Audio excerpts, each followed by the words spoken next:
Bonjour à tous et bienvenue dans cette formation BookWidgets pour débutants et BookWidgets en particulier dans la plateforme Google Classroom. Aujourd'hui, vous allez apprendre comment créer des questionnaires de toutes sortes et pouvoir corriger et donner de la rétroaction à vos élèves. La première chose à faire, c'est de vous rendre dans votre Classroom, comme vous avez l'habitude, et de choisir le cours pour lequel vous allez vouloir créer un questionnaire. Voilà, et cliquez dans la partie travaux et devoirs. Ensuite, comme vous avez l'habitude, vous allez cliquer sur créer. Alors vous voyez ici que j'ai l'icône BookWidgets. Il faut demander à votre administrateur, la personne qui gère la console d'administration Google, d'ajouter l'extension BookWidgets dans la console pour que vous puissiez y avoir accès. Une fois que cela sera fait, vous aurez accès donc à cette icône et vous pourrez créer dans votre classe des BookWidgets. Si vous cliquez sur l'icône, une fenêtre s'ouvre et vous allez devoir choisir le compte avec lequel vous êtes inscrit chez BookWidgets. Ici, il n'y en a qu'un, c'est celui-ci. Je me connecte et vous allez voir que je vais arriver dans ma plateforme BookWidgets qui est déjà ici assez bien remplie. Si vous débutez, vous aurez moins de répertoire, moins de choses dans votre BookWidgets, mais c'est là que ça va se passer. Alors, vous pourriez très bien choisir un widget qui existe déjà ou en créer un autre. Ici, nous allons vous montrer un exemple d'un widget qui existe et puis faire le tour de la plateforme dans Classroom. Donc, une fois cette fenêtre ouverte, nous allons cliquer sur le bouton ici en bas à gauche, créer un widget. Et vous allez avoir accès à peu près une quarantaine de widgets différents. Ici, il s'agit d'une session pour débutants, donc je n'aurai pas le temps de vous montrer tous les outils. Il faudra vous réinscrire à une autre session pour plus avancer si vous voulez aller plus loin dans l'outil. Mais sachez qu'il y a une quarantaine d'outils, enfin de widgets que vous allez pouvoir utiliser. Ici en vert, ce sont les tests et contrôles que l'on peut utiliser comme le nom l'indique pour un test, pour un contrôle, mais aussi pour un exercice. Moi, j'utilise beaucoup ces exercices autocorrigés en classe. Donc mes élèves vont pouvoir s'exercer en classe, s'auto-corriger et je vais pouvoir aider les élèves en difficulté pendant que ceux qui s'en sortent très bien avancent tout seuls. Vous avez ici une série de jeux qui peuvent être très sympathiques. Une série d'outils qui concernent l'image et la vidéo et puis une série d'outils qui concernent les mathématiques et une série d'outils ici avec des intégrations tierces pardon, que vous pourrez utiliser. Et puis ici divers, aussi 2 outils qui peuvent être très intéressants, la liste de contrôle et le planificateur.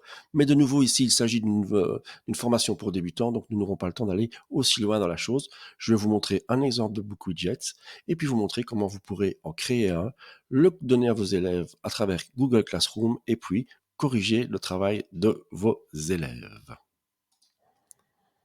Donc, une fois cette fenêtre ouverte, nous allons cliquer sur le bouton ici en bas à gauche, créer un widget.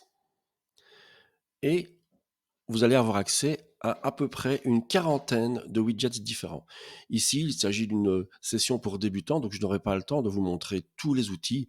Il faudra vous réinscrire à une autre session pour plus avancer si vous voulez aller plus loin dans l'outil. Mais sachez qu'il y a une quarantaine d'outils, enfin de widgets que vous allez pouvoir utiliser. Ici en vert, ce sont les tests et contrôles que l'on peut utiliser comme le nom l'indique pour un test, pour un contrôle, mais aussi pour un exercice. Moi, j'utilise beaucoup ces exercices autocorrigés en classe. Donc mes élèves vont pouvoir s'exercer en classe, s'auto-corriger et je vais pouvoir aider les élèves en difficulté pendant que ceux qui s'en sortent très bien avancent tout seuls. Vous avez ici une série de jeux qui peuvent être très sympathiques. Une série d'outils qui concernent l'image et la vidéo et puis une série d'outils qui concernent les mathématiques et une série d'outils ici avec des intégrations tierces pardon, que vous pourrez utiliser. Et puis ici divers, aussi 2 outils qui peuvent être très intéressants, la liste de contrôle et le planificateur. Mais de nouveau ici, il s'agit d'une formation pour débutants, donc nous n'aurons pas le temps d'aller aussi loin dans la chose. Je vais vous montrer un exemple de BookWidgets et puis vous montrer comment vous pourrez en créer un, le donner à vos élèves à travers Google Classroom et puis corriger le travail de vos élèves. Aujourd'hui, comme nous disposons d'assez peu de temps, nous allons nous focaliser sur les 3 outils principaux de BookWidgets, à savoir le quiz, la feuille de travail et la feuille de travail fractionnée. Dans un quiz, l'élève voit une seule question à la fois, Je vous montrerai qu'il y a beaucoup de types de questions qu'on peut créer dans un widget. Donc, il ne voit qu'une question à la fois, il y répond et il pourra revenir en arrière si nécessaire.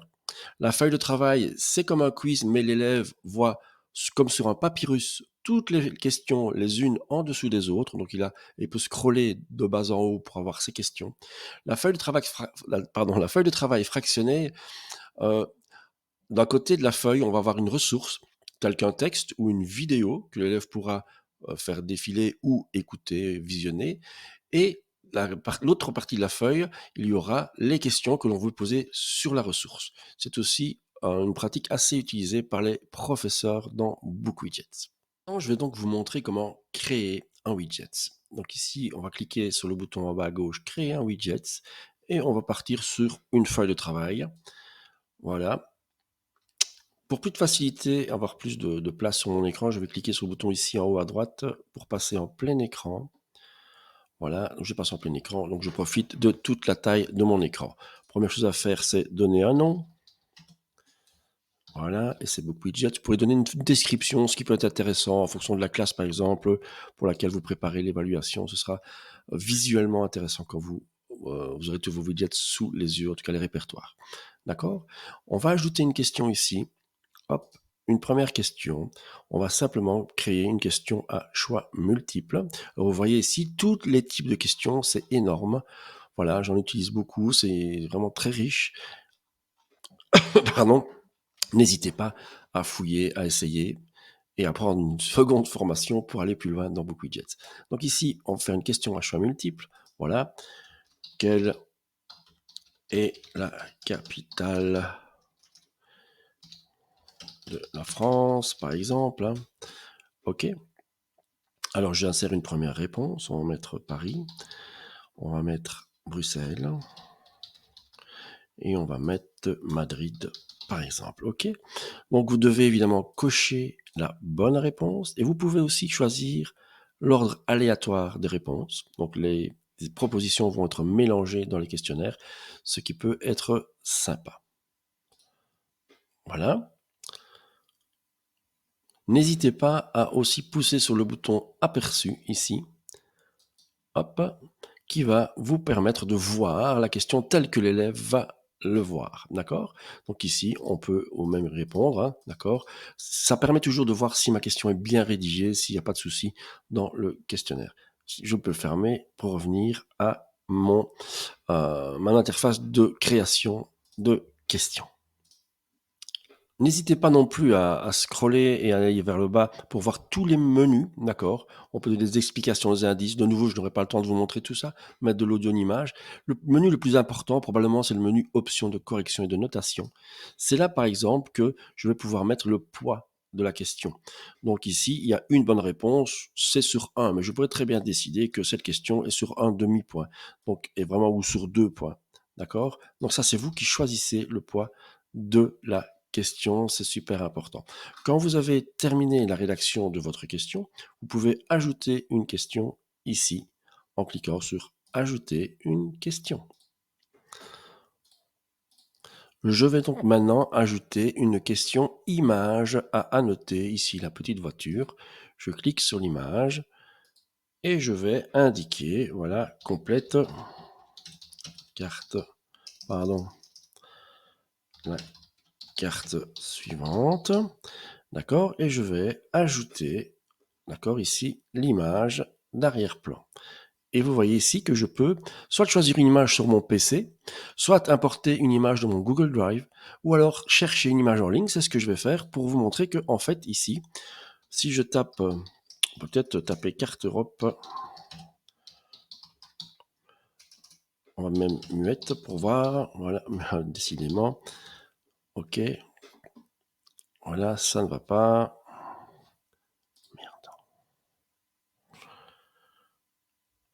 Maintenant, je vais ajouter un deuxième type de question, ce sera une image à annoter. Donc, j'ajoute une question et je choisis ici le type image à annoter. D'accord? La première chose à faire, c'est de poser sa question. Donc, on peut mettre annote la carte suivante, pourquoi pas, et choisir l'image d'arrière-plan. Alors, je peux choisir une image que j'ai sur mon PC et l'apporter. Je peux apporter du Google Drive ou trouver une image en ligne. C'est ce que je vais faire ici et vous verrez qu'en fait l'image va être recherchée dans Pixabay. Ce sont des images libres de droit, ce qui est très chouette évidemment. Et ici, évidemment, il vaut mieux parler en anglais parce que c'est plus facile pour trouver. Ici, je fais Map Europe et je vais prendre par exemple celle-ci. Voilà. Elle est maintenant en arrière-plan. Ne vous tracassez pas, ça paraît petit, mais il n'y a pas de souci. Je vais ajouter un champ de saisie, pardon, pour voilà, et indiquer sa position. Voilà. Donc, par exemple, je vais indiquer la France ici. Alors, soit je laisse un marqueur avec le champ à compléter, un éloigné, ou je désactive le marqueur et je positionne mon champ sur l'élément que je veux indiquer. Je vais le laisser comme ça, par exemple. Voilà. Et je vais forcément indiquer la réponse correcte. Ok, je vais ajouter un deuxième champ de saisie. Toujours ici, la petite attention qui vous dit attention, tu dois faire quelque chose, c'est-à-dire positionner le champ de saisie. Vous voyez que le premier est déjà là. Et maintenant, je vais mettre ici, par exemple, voilà, je désactive le marqueur et je vais mettre ici le deuxième champ et c'est bien la Norvège. Et ainsi de suite. D'accord. Vous pouvez toujours de nouveau voir l'aperçu. Donc voilà, hop, la vue de l'élève, hein, la première question, puisqu'il s'agit d'une feuille de travail. Et voilà ma carte avec les deux champs que j'ai indiqués. Voilà, pour l'instant. Le troisième type de question que je vais vous montrer, c'est l'association audio-image. Donc je peux ici aller en dessous de ma question pour ajouter une. Je peux aussi revenir ici en haut à gauche dans mes questions. Vous voyez que les deux premières questions sont ici et je peux ajouter une question. Je cherche dans tous les types de questions l'association, correspondance, pardon, audio-image. Je pose ma question, associe les images et les sons. Voilà. Et je vais ajouter des paires son-image. Donc ici, voilà, je vais ajouter un fichier que j'ai téléchargé déjà sur mon PC. Voilà, un chien. Je peux, une fois qu'il est téléchargé, je peux l'écouter. Voilà, le pauvre. Et puis, je vais chercher une image. De nouveau, je peux choisir l'image sur mon PC, apporter une image de Google Drive ou trouver l'image en ligne. De nouveau, voilà, on va prendre ce pauvre petit chien là-bas. Voilà une paire. Je vais ajouter une nouvelle paire. Je choisis le fichier. Alors, le chat, voilà. Chercher l'image en ligne. Ok, voilà. Pareil, je peux écouter. C'est bien lui. J'ajoute une paire. Pardon, l'audio, choisir un fichier. Et enfin, de nouveau, choisir l'image en ligne. Pod. Voilà. Pourquoi pas celui-là. Et de nouveau, on entend. Voilà. Je peux toujours voir l'aperçu. Et hop, vous allez voir en dessous de ma carte que j'ai mes associations. L'élève peut écouter et associer l'image au son. D'accord? Donc voilà les trois types de questions réalisées.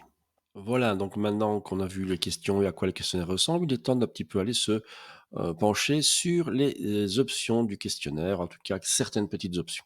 Donc je peux fermer le questionnaire en cliquant sur la croix ici, et vous voyez mon questionnaire et mes questions. D'accord? Ici, j'ai un menu assez important. Je vais d'abord aller dans le menu rapport, où je dois activer ou pas l'envoi des réponses. Si vous désactivez la case, le professeur ne recevra pas de réponse. Ça peut être intéressant pour un exercice en classe où le professeur ne veut pas recevoir les questions. D'accord? On peut aussi n'autoriser que un seul envoi par élève. Voilà. Le mode examen, si vous l'activez, on va vous demander d'indiquer un minuteur. Voilà. Et si l'élève arrive à la fin du minuteur, une fenêtre contextuelle apparaît et l'élève doit rendre sa copie absolument à la fin du temps. Il n'a plus le choix. Il doit arrêter et rendre son travail. Alors ici, le menu général, on va pas le parcourir complètement parce que il y a beaucoup de choses à dire. Ok. Alors, ici, option de correction de notation, je peux demander au système d'afficher aux élèves si leurs réponses sont correctes ou fausses après l'envoi des réponses. D'accord? Moi, je vous conseille de désactiver cette option parce que c'est toujours mieux que le prof passe sur la correction avant que l'élève ne reçoive les bonnes réponses. On peut avoir fait une erreur dans le questionnaire, ou on peut aussi être un peu plus tolérant, d'accord? Ou et ici aussi, donc si vous désactivez ça, je pense que c'est un peu mieux, je trouve, d'accord? L'ordre ici, ce que j'utilise pas mal, c'est l'ordre des réponses strictes. Donc ici, on va pouvoir dire à l'élève, il doit répondre dans l'ordre ou pas. C'est à vous de choisir, d'accord? Hors des numération, il y arriverait, numérotation des questions. Vous pouvez numéroter les questions. Moi, j'aime bien mettre l'ordre aléatoire des questions, puisque souvent mes élèves sont un à côté d'autre en train de répondre au questionnaire. Ben, j'aime bien qu'ils ne soient pas sur la même question en même temps. Voilà, par exemple, une option aussi assez intéressante. Le Safe Exam Browser vous permet de donner un book widgets dans le Safe Exam Browser qui ne fonctionne que sur les PC Windows, et l'élève est enfermé dans son questionnaire, il ne va pas pouvoir aller sur Internet, etc. Ça peut être super intéressant, d'accord? La vérification de l'orthographe, à vous de voir si vous voulez que la vérification de l'orthographe automatique soit active ou pas. D'accord? Il y a la sélection de texte et synthèse vocale. Maintenant, on peut autoriser l'élève à sélectionner le texte pour que l'élève soit lu, pour les élèves à besoins spécifiques. Le clavier visuel, pareil, donc on peut mettre un clavier visuel dans différentes langues. Moi, ce que j'aime bien de mettre, souvent mes élèves, c'est le bloc-notes. Donc, on va mettre à toutes les questions, comme ça je vous mettrai. Ils ont un bloc-notes à tout, je vous montrerai, ils ont un bloc-notes à toutes les questions, ça va leur permettre de prendre des notes assez facilement. D'accord? Et aussi, moi, en sciences, j'aime bien d'activer la calculatrice. On peut activer une calculatrice simple, une calculatrice scientifique. Il y a beaucoup d'options. Donc, voilà, on va mettre la simple. Et maintenant, regardez. Donc, on repassera sur les options une autre fois si vous voulez, mais ici, dans une formation basique, c'est un peu compliqué de voir tout. Regardez l'aperçu maintenant par rapport à mon bloc-notes et ma calculette. Voilà, il faut un petit peu le temps que ça charge. Regardez ici, il y a quelque chose qui est apparu, c'est le petit bloc-notes. Donc ici, l'élève va pouvoir prendre des notes à main levée. S'ils ont un Chromebook, par exemple, avec un stylo, ça marche très bien. Mais les élèves qui n'ont pas de stylo, de stylet, pardon, peuvent très bien faire ça avec le doigt ou écrire du texte. C'est vraiment quelque chose qui est sympa. Et le professeur a accès à ce bloc-notes à la correction, ce qui peut aussi aider le prof à corriger, aller peut-être chercher des éléments corrects chez les élèves. D'accord? Ici aussi, j'ai la calculette que j'ai ajoutée tout à l'heure, ce qui va permettre à l'élève de faire tous ses calculs dans le widget et non pas de sortir sa calculette, avoir un autre outil sur le banc. Tout est intégré. C'est quand même très bien fait. Voilà, maintenant il est temps de vous montrer comment partager ce questionnaire avec vos élèves. Donc vous cliquez sur partager et vous allez évidemment devoir choisir la classe pour laquelle, là où elle est, hein, vous pouvez cliquer plusieurs classes. Ici, je vais prendre la classe test. Voilà, et je peux choisir aussi de créer un brouillon et modifier les paramètres après, ou d'envoyer directement à Google Classroom en choisissant une date limite, des instructions, mais ce n'est pas nécessaire ici. Je vais donc envoyer directement à Google Classroom. Voilà. La fenêtre va se fermer. Ici, je ferme cette fenêtre-là aussi. Et voilà, dans mes travaux et devoirs, j'ai bien ici, regardez, mon test BookWidgets. Je vais pouvoir cliquer dessus et le voir. Mais ce qui est intéressant, évidemment, c'est d'aller du côté de l'élève. Ici, je vais chez l'élève, je change de profil pour voir le côté de l'élève. Donc, je suis bien chez l'élève. Il a bien le devoir essai BookWidgets et il va pouvoir répondre aux questions. Je vais le faire assez rapidement puisque, voilà, je choisis le compte, évidemment, élève BookWidgets. Il doit autoriser la première fois BookWidgets à se connecter à son compte. Voilà, enregistrer et se connecter.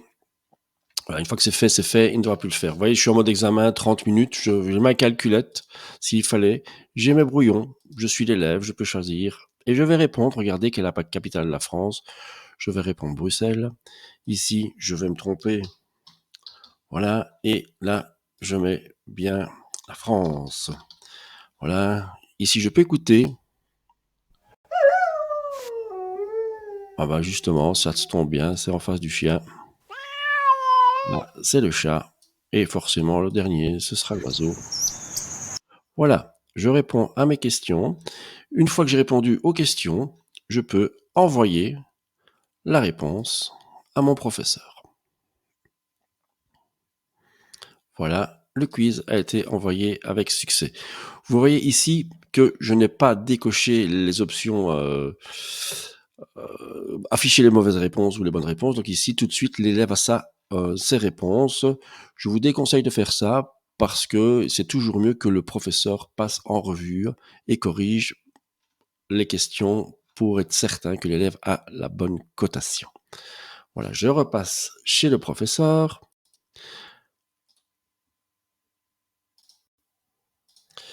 Je repasse chez le professeur donc, vous voyez, je suis dans mes widgets et je vais aller voir la copie de l'élève qui vient de répondre à mon questionnaire. Pour ça, il faut aller dans Notes et rapports ici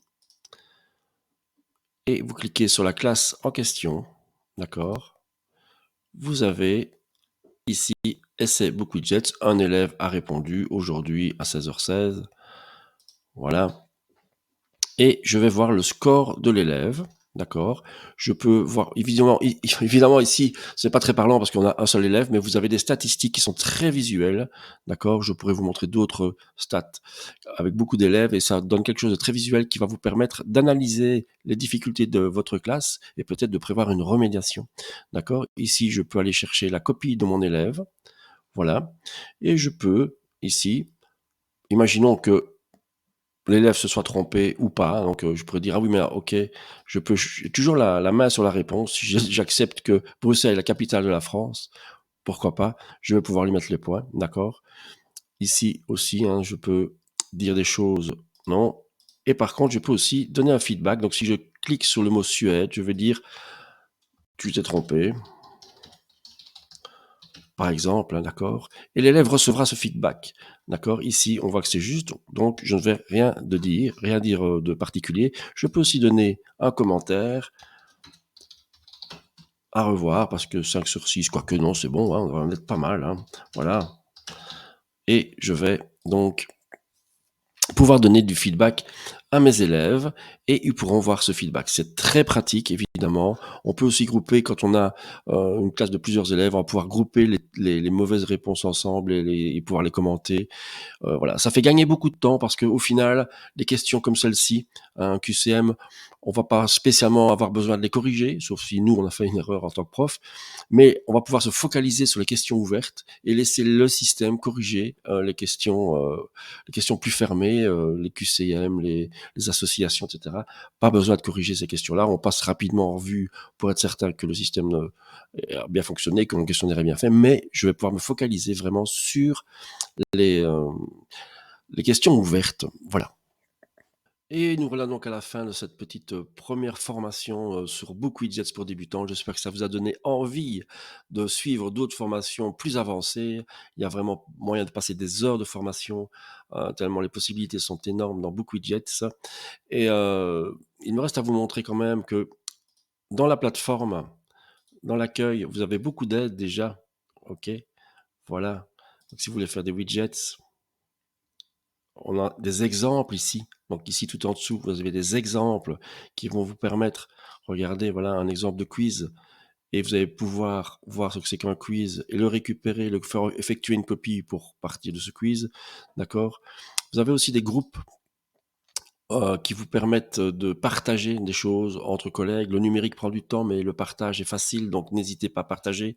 Il y a moyen aussi de s'inscrire dans différents groupes. Voilà.